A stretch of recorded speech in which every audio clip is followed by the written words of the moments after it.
Could I kindly ask our distinguished heads of government from across the Commonwealth and their representatives to take their seats as we await our final guests. Thank you. Please make them feel welcome.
The Prime Minister of the United Kingdom.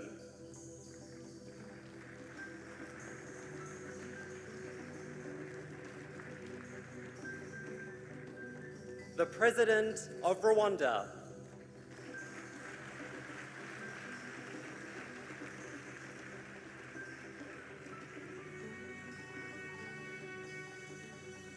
The Secretary General of the Commonwealth.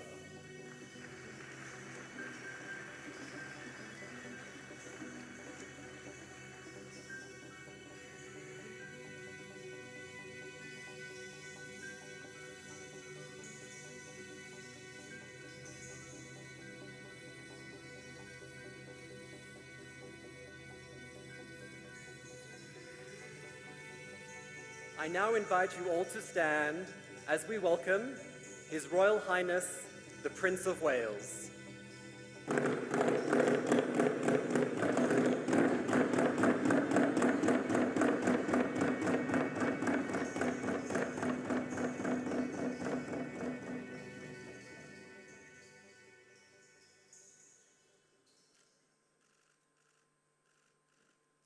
Please remain standing for the national anthem of Rwanda.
Please take your seats.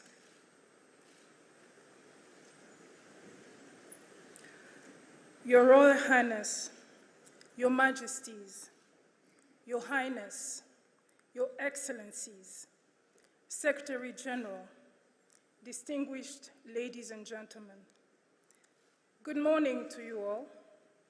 My name is Ambassador Yamina Karitanyi, and it is an honor to be your Master of Ceremonies on this special day. In 2009, Rwanda was admitted into the Commonwealth of Nations. And in 2018, our country was selected as the next host of the Commonwealth Heads of Government meeting. The COVID-19 pandemic had its way for the last 2 years, but we are finally able to gather here in Kigali. What an honor to host this meeting. Indeed, what a privilege to welcome leaders and delegates from all over the world in our land of 1,000 hills.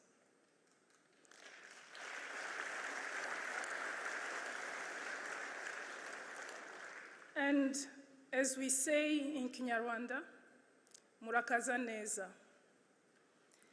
It is now my honor to invite His Excellency Paul Kagame, our host and incoming Chair in Office of the Commonwealth, to deliver his welcome remarks. Mr. President.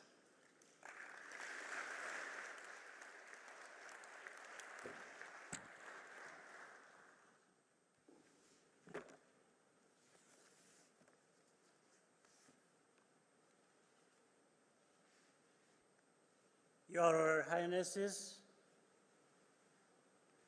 Your Majesties,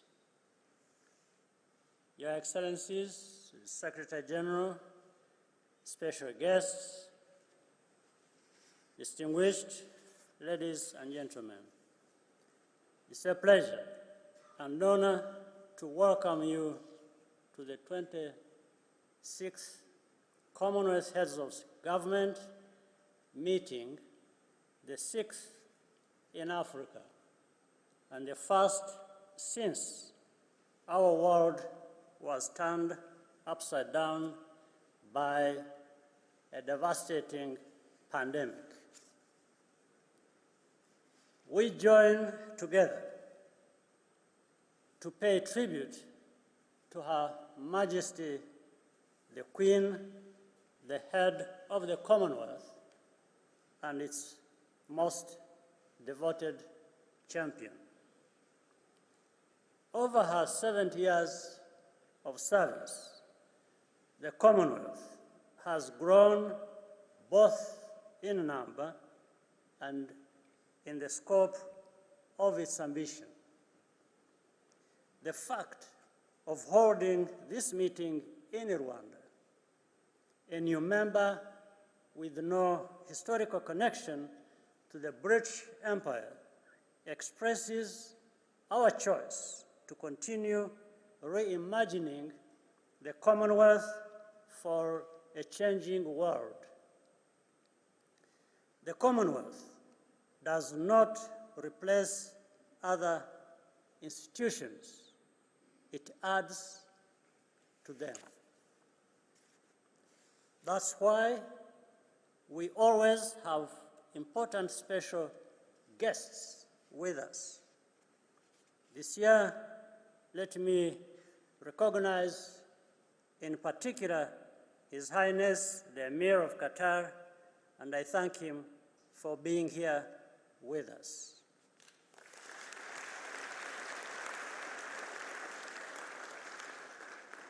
The Commonwealth we need is on the front lines of global challenges, not on the periphery, watching events unfold. Our special strength is to bring issues into focus that might otherwise be overlooked.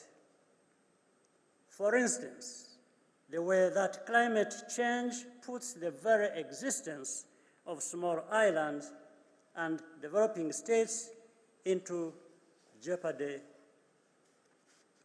or the possibility to transcend size and geography by leveraging new technologies to create high-quality global jobs for our youth right at home. We are united by a shared language, whether English is our first, second, third, or even fourth one. But what really defines us are the values enshrined in the Commonwealth Charter and a commitment to good governance, the rule of law, and the protection of rights. That's why we shall always remain open to new voices and new members. And wherever we might fall short, we find solutions through consensus and dialogue. We build each other up and we move forward together. In closing, I want to welcome you all to Rwanda. Ours is a country that was torn apart by genocide and division just a generation ago. Today, we are a nation transformed in heart, mind, and body.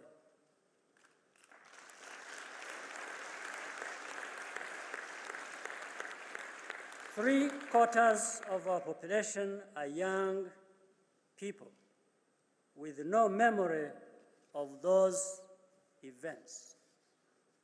Everything we do, including joining the Commonwealth in 2009, is aimed at making sure that our people are connected, included, and forward-looking. We are delighted that through Chogm, you have the opportunity to get to know us, and we aim to repay that trust with many years of continued friendship. I thank you.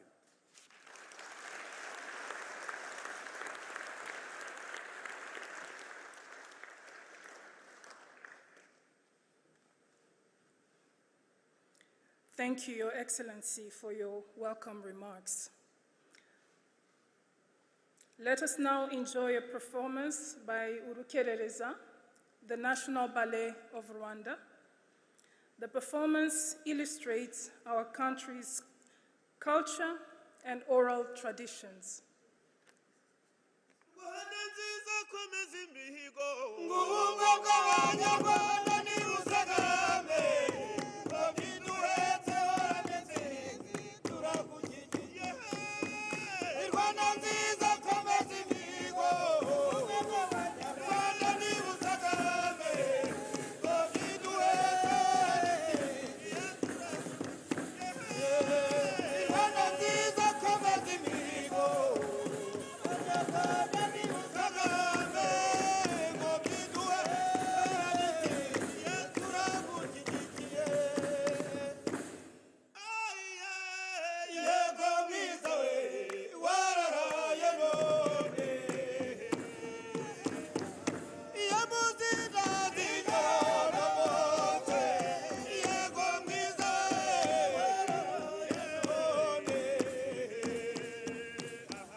I hope you have all enjoyed this performance by our national ballet, Uburyo.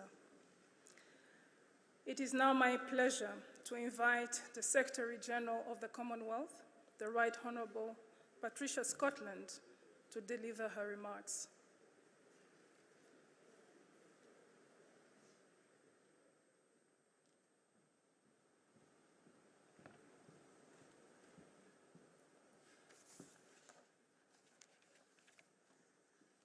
Mr. President, thank you for welcoming us to your beautiful, inspiring country. It is so wonderful to be in Rwanda and in this incredible, thriving, rising continent. Your Majesties,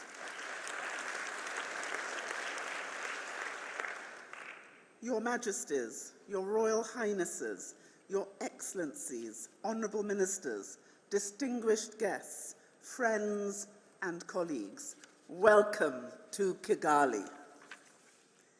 This Chogm has been a long time coming. The period since we last gathered together has been marked with sorrow. More than 1 million of our brothers and sisters across the Commonwealth, from all walks of life, including heads of government, have died. And as we formally open this vital meeting, I invite you all to join with me in a moment of silent reflection in memory of them all.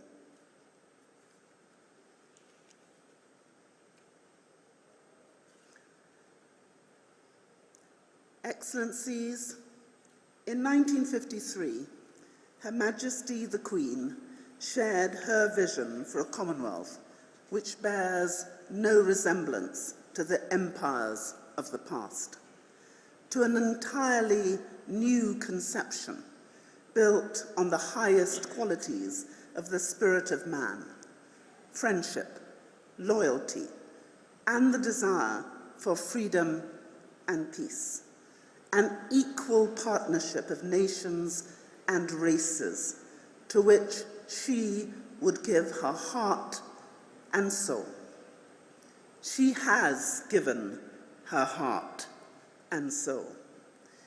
In the year of her Platinum Jubilee, with heartfelt thanks and the greatest admiration, we pay tribute to her.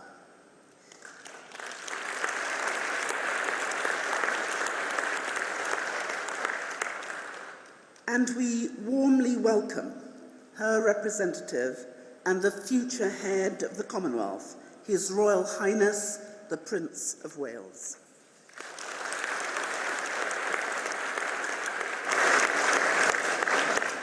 Her Majesty's vision remains the standard against which we judge ourselves as a family of nations.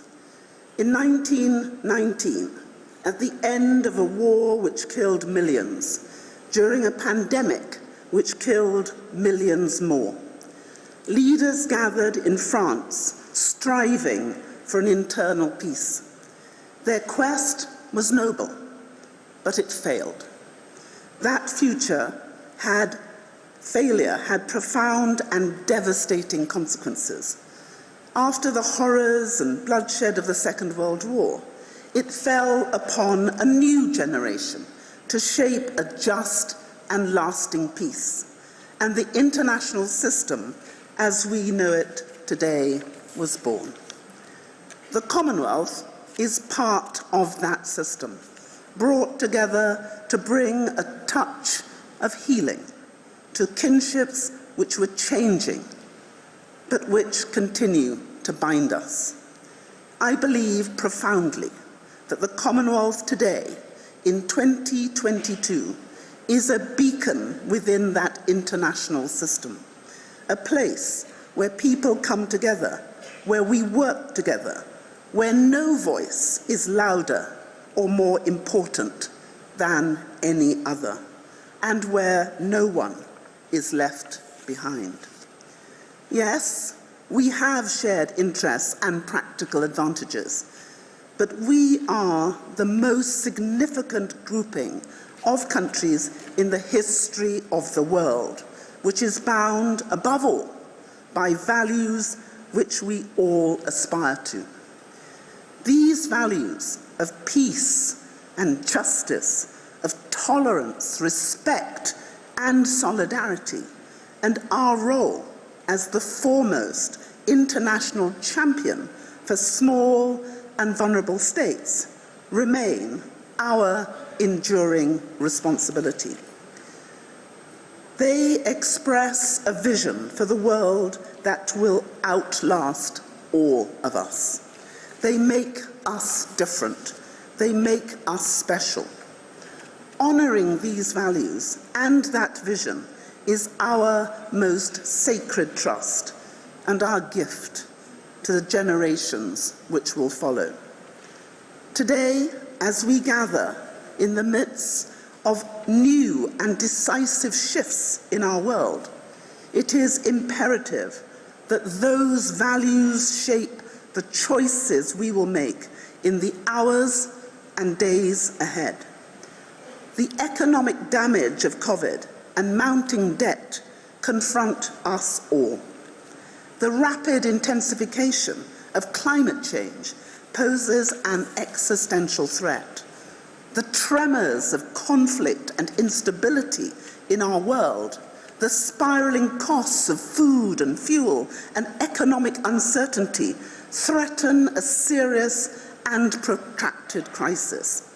This Chogm is first and foremost an opportunity to find answers to these questions. It will not be easy. We will have to dig deep.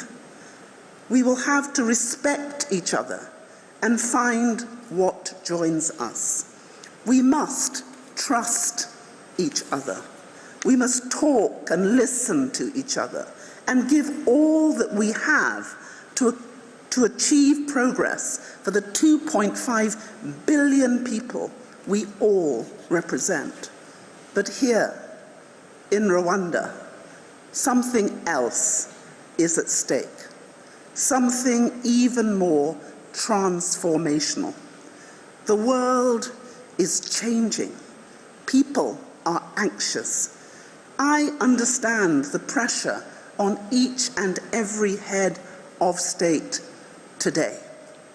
The last few years have shaken the kaleidoscope.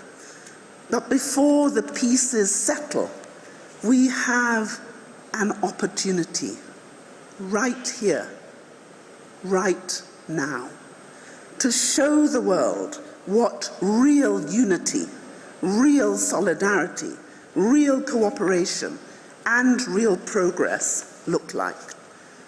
To have served as your Secretary General these past 6 years is the great honour and privilege of my life. Together, we have been friends in good times and in bad, voices for the voiceless, advocates for development and progress. We have laid the foundations for transformational change, and I am determined that when the role of Secretary General rotates to Africa 2 years from now, I will hand on the baton with a stronger, more effective, more powerful Commonwealth than ever before. I have an unshakable belief that we can take our Commonwealth to new heights, to hold our values ever closer, and to set an example for the whole world. As Her Majesty the Queen has said, it has always been easy to hate and destroy. To build and to cherish is much more difficult. This week, face to face with each other and in the presence of her son and heir, we have the greatest opportunity we will ever have to live up to those words. It is a huge task, but if our history tells us anything, it is that we can seize the moment with confidence in our values and each other. And I thank you.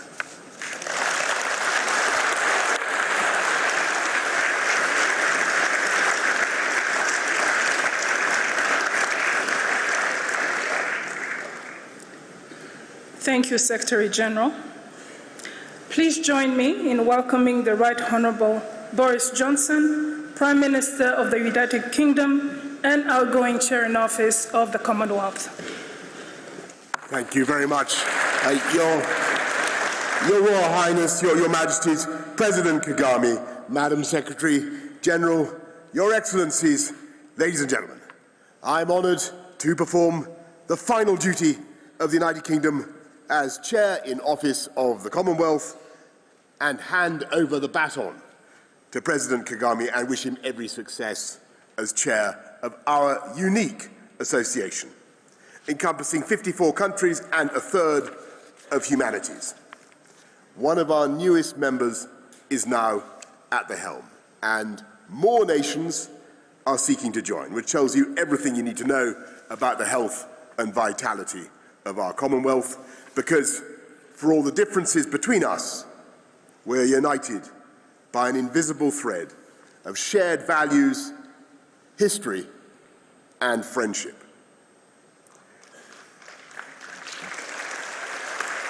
The head of the Commonwealth, Her Majesty the Queen, incarnates everything that brings us together, and it's fitting that in the year of her Platinum Jubilee, the association she cherishes should be gathering in the continent where she became Queen. When the UK became your Chair in Office in 2018, the word COVID had not been invented. Many of us had no idea what a coronavirus was, and nobody could have known that the worst pandemic for a century would soon claim millions of lives. The British government put together the partnership between Oxford University and AstraZeneca that produced the world's most popular vaccine, and during our time as Chair in Office, the UK supported the delivery of more than 1.4 billion doses of COVID vaccines to Commonwealth countries. Thank you. The pandemic posed a common threat to all humanity, and the same is true of catastrophic climate change. No one understands this better than our Commonwealth friends in the Caribbean, the Pacific, and the Indian Ocean, who can see the incoming tide surging ever higher up their beaches, threatening to inundate their villages and towns, and in time, the entire landmass of some island states. For them, the baleful effects of climate change aren't vague or theoretical, but already happening before their eyes. When we hosted COP26 in Glasgow last November, it was these fellow Commonwealth leaders who spoke with the greatest urgency and authority about the perils of quilting the earth with greenhouse gases. And we in the developed world have an obligation to help our friends to cope with a danger they had no hand in causing. And during the UK's time as chair in office, the Commonwealth Finance Access Hub mobilised over $38 million for the most vulnerable members. But of course, we must press on and do more. And if I could imagine a silver bullet that would solve an array of problems and transform countless lives, it would be to give every girl in the world the chance to go to school. At the last Chogm in London in 2018, the UK announced £212 million for the Girls' Education Challenge, and I'm delighted to say that this initiative is now at work in 11 Commonwealth countries, ensuring that girls are able to gain at least 12 years of quality education. We need to empower them to play their full part in the economy when they leave school, so the UK is funding the She Trades Commonwealth programme, which has already helped over 3,500 women-owned businesses to become more competitive and generate more than £32 million worth of sales.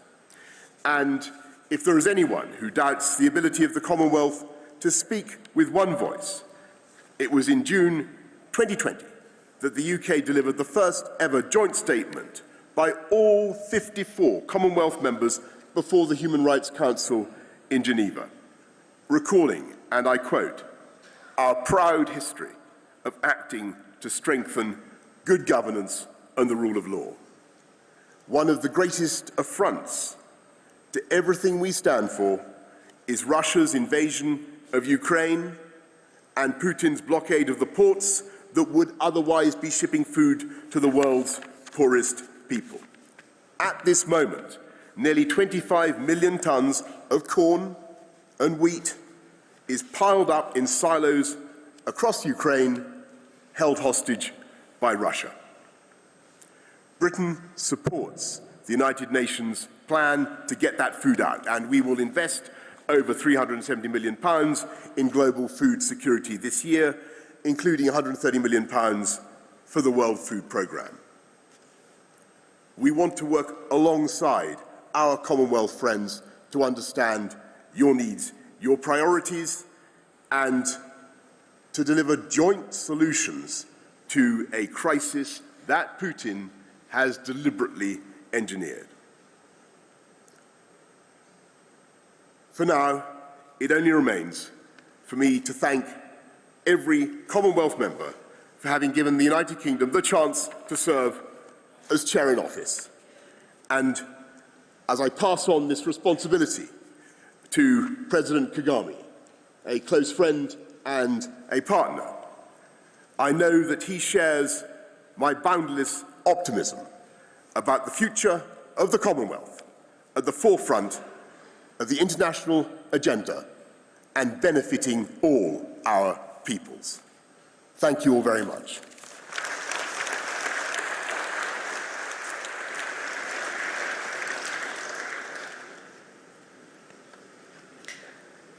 Thank you for your remarks, Mr. Prime Minister. It is now my great privilege to welcome His Royal Highness, the Prince of Wales, to address us.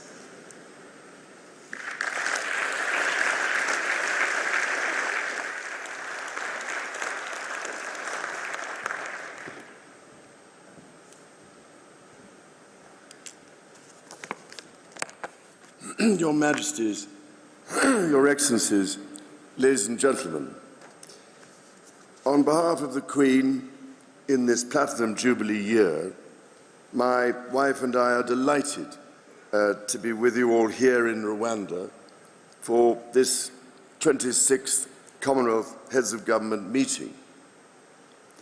I'd particularly like to thank President Kagame and the people of Rwanda for the most impressive preparations they have made.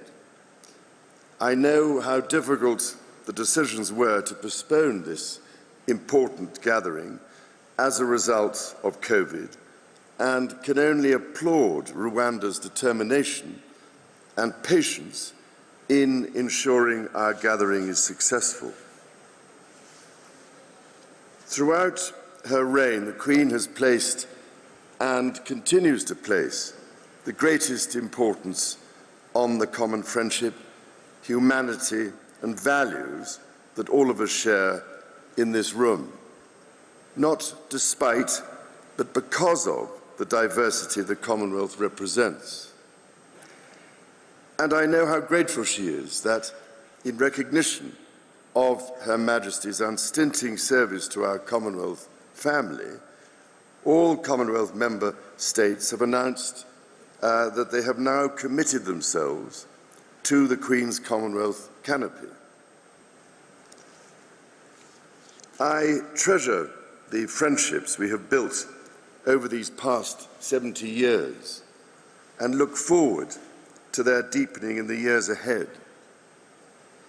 As we build back from the pandemic that has devastated so many lives, as we respond to climate change and biodiversity loss that threatens our very existence, and as we see lives destroyed by the unattenuated aggression of violent forces, such friendships are more important than ever.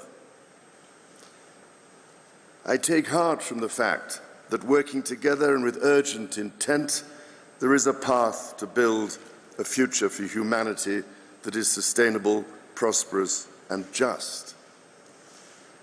Our Commonwealth family is, and will always remain, a free association of independent, self-governing nations.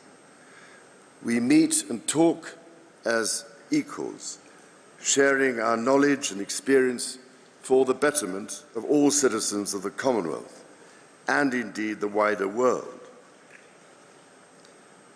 The Commonwealth contains within it countries that have had constitutional relationships with my family, some that continue to do so, and increasingly those that have had none.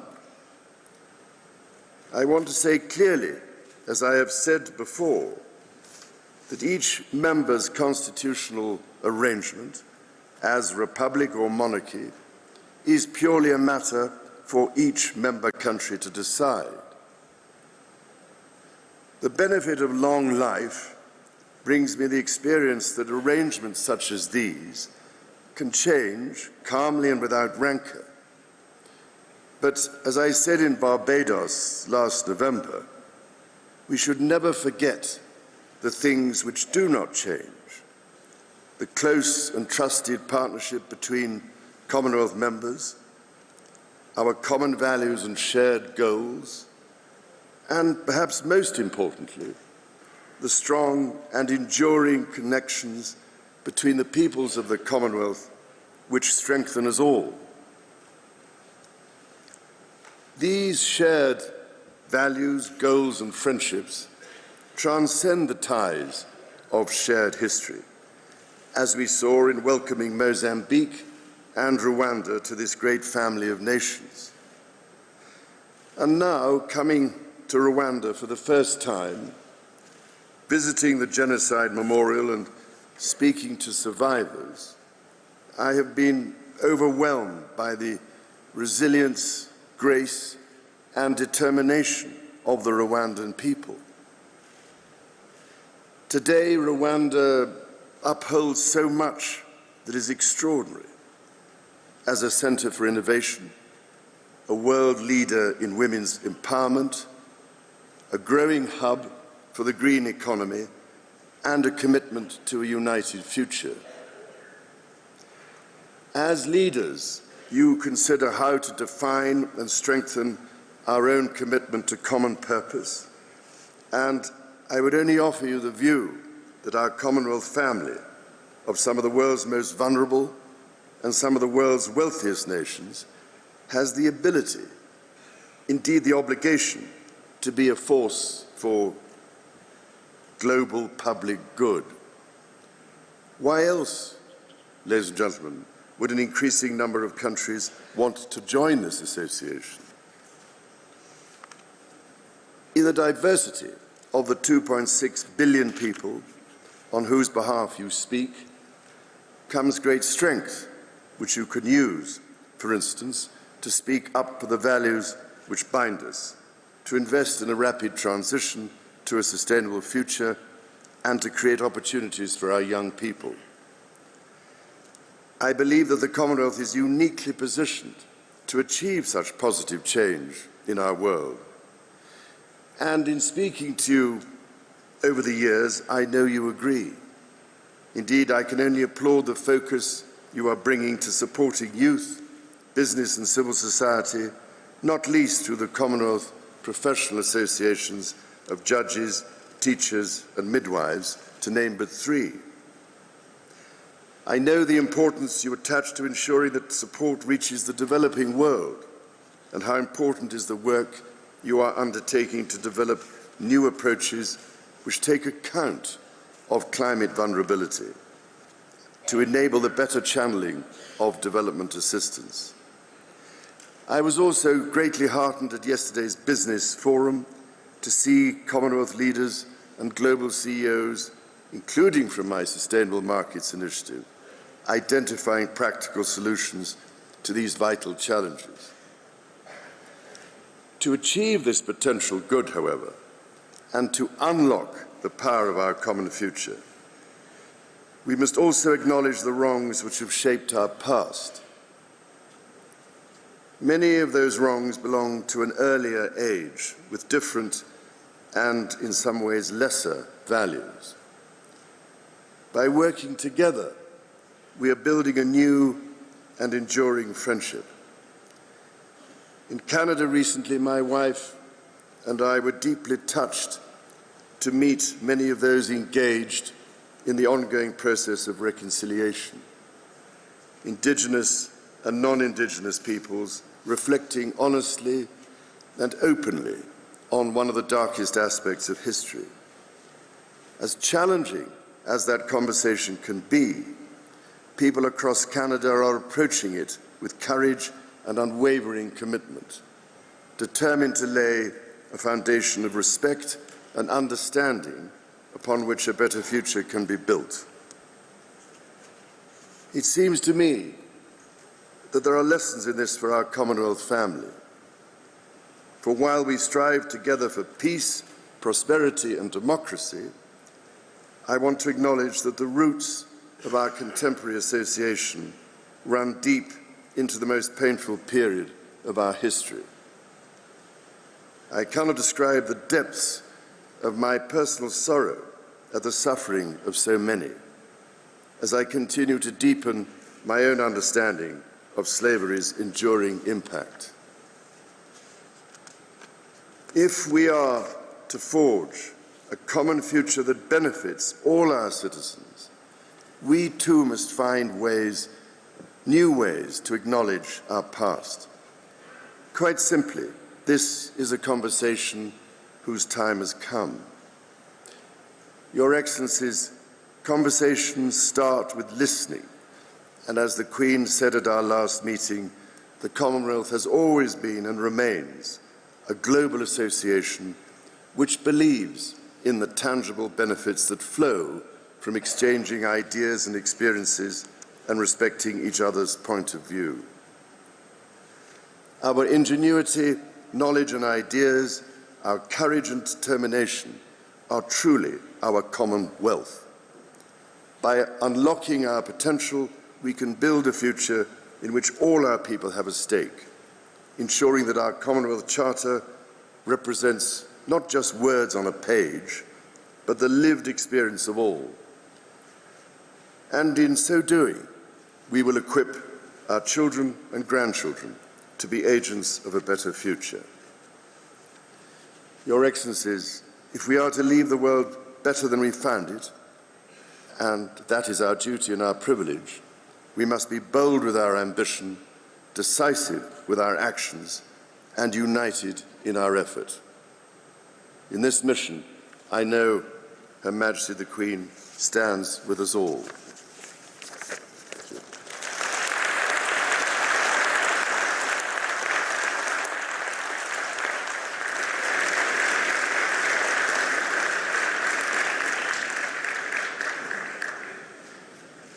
Thank you very much, Your Royal Highness, for those kind words. The Commonwealth represents a family of nations, and we also celebrate our rich diversity.